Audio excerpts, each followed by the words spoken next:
محترم حضرات، السلام علیکم ورحمۃ اللہ وبرکاتہ۔ آج ہم بات کریں گے پانچویں کلمہ اسلام کے رد الکفر کے معنی اور مطلب کے بارے میں۔ کل ہم نے اس کے معنی بیان کیے تھے، آج اس کا مطلب ہم سمجھنے کی کوشش کریں گے۔ دیکھیے، شرک سے پناہ چاہی گئی ہے، بچاؤ کا طریقہ اختیار کیا گیا ہے کہ شرک سے بچانے والے بھی اگر کوئی ہے تو وہ اللہ ہے۔ اب شرک کیا ہے؟ شرک کہتے ہیں اللہ جیسا دوسرے کو سمجھنا۔ شرک کی دو قسمیں ہیں، دو پرکار ہے۔ ایک شرک جلی ہوتا ہے اور ایک شرک خفی ہوتا ہے۔ شرک جلی کس کو کہتے ہیں؟ کہ جو اللہ کی ذات اور صفات میں کسی دوسرے کو شریک کرنا، اس کو کہتے ہیں شرک جلی، یعنی موٹا شرک، جو انسان کو سمجھنے میں جس کے دیر نہ لگے، آدمی دیکھتے ہی سمجھ جائے کہ یہ آدمی شرک کر رہا ہے۔ اللہ کی ذات، اللہ جیسا دوسرے کو سمجھنا، جیسے اللہ بڑے ہیں وہ بھی بڑے ہیں، اس طریقے کا گمان لگانا، گمان کرنا کسی کے بارے میں، یہ شرک جلی کہلاتا ہے۔ اسی طریقے سے اللہ کی جو صفات ہے، اللہ کے جو افعال ہے، اللہ کے جو اخلاق ہے، ان کو دوسروں میں بھی ماننا اور اس کے مطابق اس کے ساتھ وہ طریقہ اختیار کرنا جو اللہ کے ساتھ کیا جاتا ہے۔ مثلا مختار کل ہونا، یہ اللہ تعالیٰ کی صفت ہے کہ سب کچھ اللہ کے اختیار میں ہے، ویسا ہی اختیار کسی دوسرے کے بارے میں سمجھنا یہ بھی شرک کہلاتا ہے، اس کو شرک جلی کہتے ہیں۔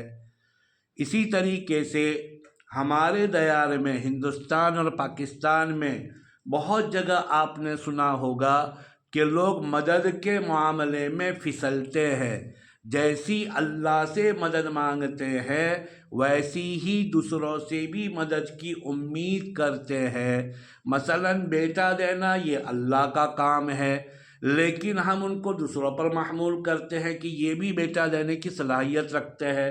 خاص کر کے جو اللہ والے بڑے گزرے ہیں اور جن کے بارے میں لوگوں میں عقیدت ہے، محبت ہے، عظمت ہے، عزت ہے، ان کی بڑا نام ہے، ان کے بارے میں وہ یہ سمجھتے ہیں کہ جیسے اللہ اولاد دے سکتے ہیں یہ بھی اولاد دینے کا اختیار رکھتے ہیں، یا جیسے کوئی بیماری انسان میں آ جاتی ہے اور بڑی بھاری بیماری ہوتی ہے تو وہ یہ سمجھتے ہیں کہ جیسے اللہ اس بیماری کو دور کرنے پر قادر ہے، اسی طریقے سے بزرگ بھی دور کرنے پر قادر ہے، تو ان کا ہم نام لیتے ہیں۔ یا جیسی مدد اللہ کرتے ہیں ویسی مدد دوسرے بھی کر سکتے ہیں، تو اس طریقے کی باتیں یہ شرک جلی کہلاتی ہے، جس میں زیادہ انسان کو سوچنے کی ضرورت نہیں پڑتی۔ اس میں سے ایک بھی آدمی اگر کرتا ہے کسی کا اختیار، کسی ایک چیز کو بھی اختیار کر لیتا ہے تو وہ آدمی مشرک بن جاتا ہے۔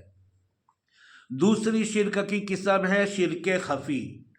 شرک خفی جس کے بارے میں اللہ کے نبی صلی اللہ علیہ وسلم نے فرمایا کہ ہوا اخفی من دبیب النمل، یعنی چونٹی، کیڑی جو چلتی ہے اور اس کی چال کسی کو سنائی نہیں دیتی، ایسے ہی شرک خفی ہوتا ہے کہ آدمی اس کو شرک سمجھتا ہی نہیں ہے۔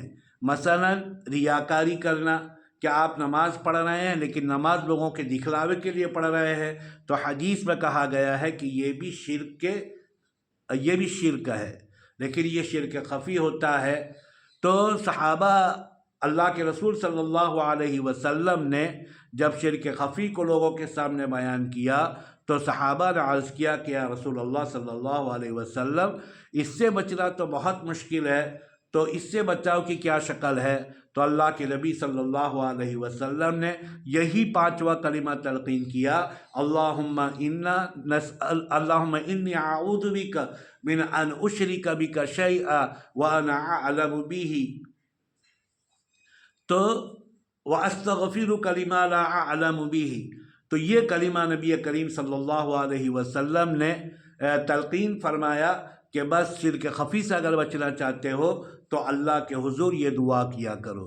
تو میرے دوستوں اور بزرگوں، اس کے معنی یہ ہیں کہ اللہ میں پناہ پکڑتا ہوں تیری اس شرک سے جو میں جان بوجھ کر کسی کو تیرے ساتھ شریک ٹھہرا ہوں، یا اس شرک سے جس کا مجھے علم نہیں ہے، میں آپ کی پناہ چاہتا ہوں، میں اس سے توبہ کرتا ہوں۔ اور اس کے بعد کے جو افعال ہیں گناہوں سے بچنے وغیرہ کے، اور اس کے بعد پھر انسان کہتا ہے کہ اسلمت و آمنت و اقول لا الہ الا اللہ محمد الرسول اللہ، کہ میں اسلام لایا، میں ایمان لایا، گویا یہ اپنے اسلام کی اور ایمان کی تجدید کر رہا ہے، اثر نو اسلام کا اور ایمان کا اقرار کر رہا ہے کہ یا اللہ ہم نہیں جانتے کہ کون سی چیز میں ہم سے شرک ہو گیا، اس لیے ہم اپنے ایمان کو اثر نو پھر سے ہم اس کا اقرار کرتے ہیں، اسلمت و آمنت، کہ میں اسلام لایا اور میں ایمان لایا، و اقول، اور میں کہتا ہوں کہ لا الہ الا اللہ